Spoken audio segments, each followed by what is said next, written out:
Ris Indica. Hello and welcome everyone. Welcome to Res Indica IS Academy, India's only design-based learning platform for the civil services aspirant. Desh Badla, Padhai Badla. In this particular edition, we are going to discuss the news analysis of 15th of June 2023. And I have tried to collate some important articles from the Hindu and the Indian Express. I have also added for your perusal the newspaper article, the editorials, the pages from where I have sourced this news. And I have added this to the PDF. You can use and download this PDF from our website. Now coming back to the work at hand. First, we are going to discuss about some economics news. What is the economic news? First is in full flow. Now, what is in full flow? The World Bank's Logistic Performance Index 2023 is released. So, first piece of information is that the Logistics Performance Index is a report published by World Bank. For your prelims and mains exam, not for mains examination in particular, but for the prelims examination, you need to focus on the reports published by World Bank, International Monetary Fund, and the World Trade Organization. You can also look for World Economic Forum's report. What does this report say? This says that India has moved up to 22nd rank in the global ranking on international shipment and overall rank of 38. Now, why is this improvement? The first improvement is due to decarbonization in the marine sector. So, we are shifting towards greener economy when it comes to marine sector. And the second is investment in infrastructure upgradation in ports and shipping sector. What does this lead to? This leads to improvement in port efficiency and productivity through the reforms and induction of new technologies. Some more economic news. The first is sharp slide in India's remittance inflows due to slowdown in the OECD economies.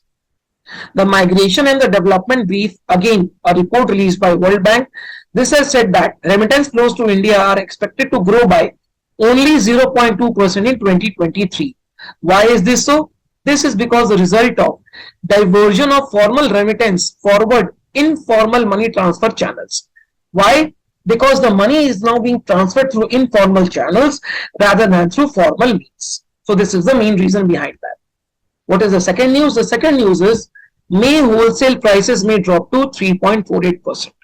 The wholesale price index remains in a deflationary zone for a second month in a row with high bases. So the base effect is coming in for this decrease in the wholesale price index. We had also talked about the disinflation, which is being talked by Shashikanta Das, the RBI governor.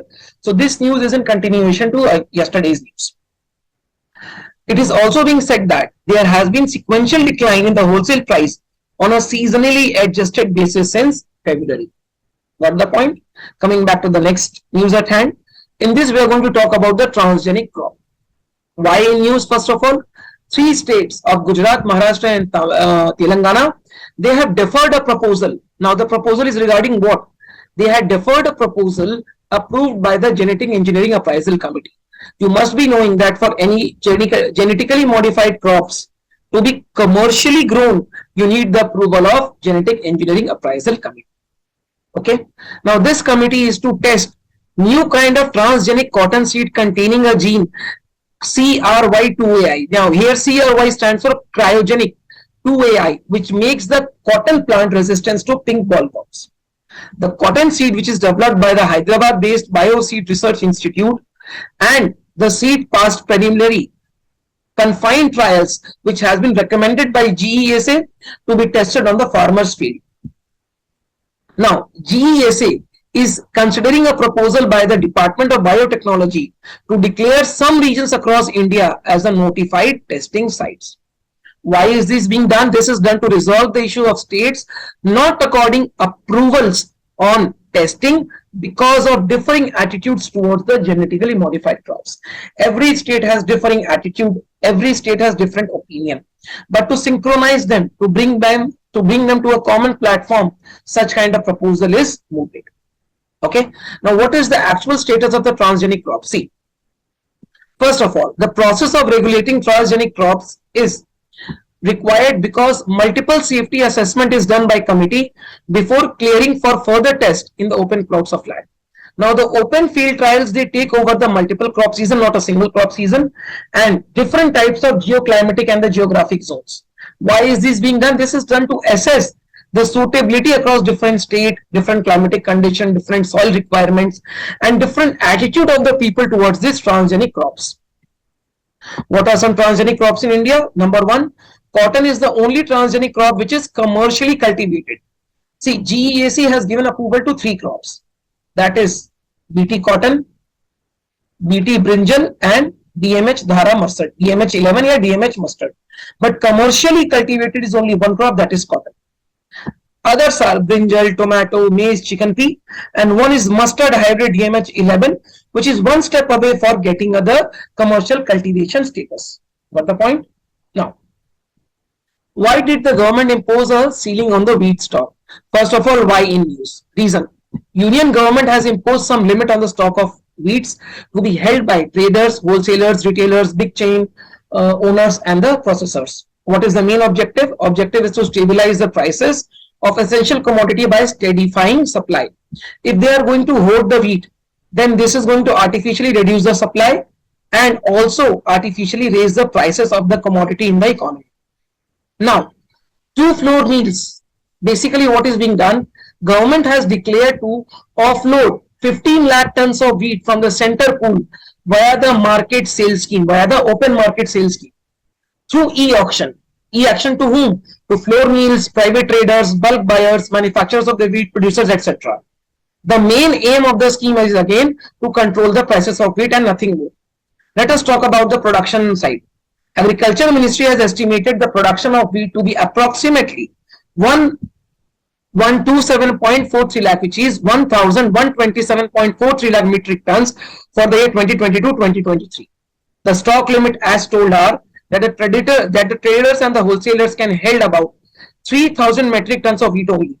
The retailers and the big chain retailers or suppliers can hold up to 10 metric tons only. Lower production leads to higher prices of crops. Why? Because the local prices is exceeding the government purchase price, and it is the FCI's responsibility to ensure the food grain accessible at the reasonable prices.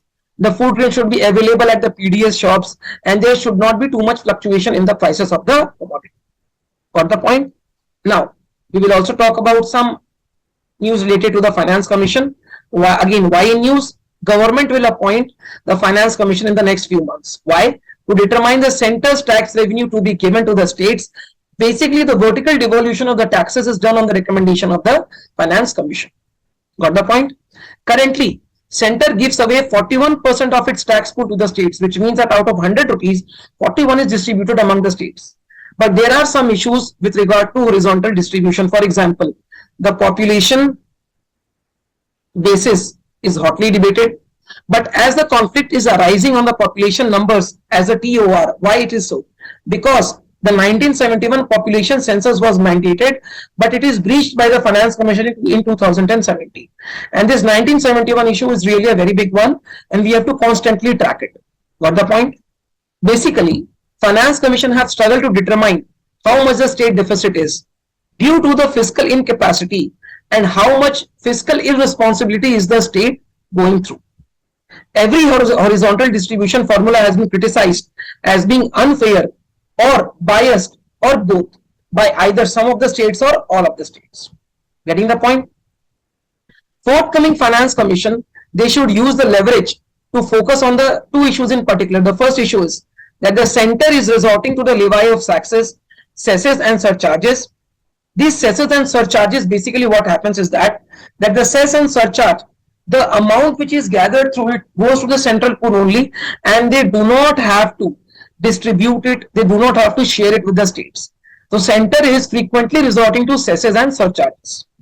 Finance Commission should lay down guidelines for when the cess and the surcharge might be levied. First issue. Second issue is that the government spending on freebies. Finance Commission should bite the bullet in the interest of the long term fiscal sustainability, and there should be complete guideline as to what should be the stance of the government on freebies and what is the amount which they can actually spend on freebies. They should also take into account the expenditure needs and the revenue earning capacity of center and state. So therefore, this is it for today. We will meet tomorrow with the news analysis of 16th of August. Thank you very much.